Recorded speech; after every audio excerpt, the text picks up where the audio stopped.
If you want to set iPhone ringtone on your Redmi Note 15, just start by opening the Google Play Store, because this is the only way to get this ringtone.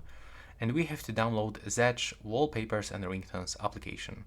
When you download it, just open, and we have to accept some permissions and turn off some ads. First of all, we have to accept terms of service. Click accept over here. You can allow notifications if you want, but let's say I want to accept them, so yeah, for sure, why not?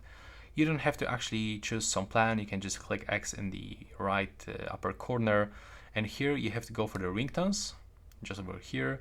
And now click on the search and input that phrase like iPhone or iOS, but definitely I will stay with the iPhone one.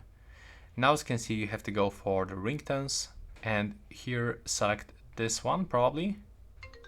Yeah, this is that sound that we are looking for, right? We want this sound.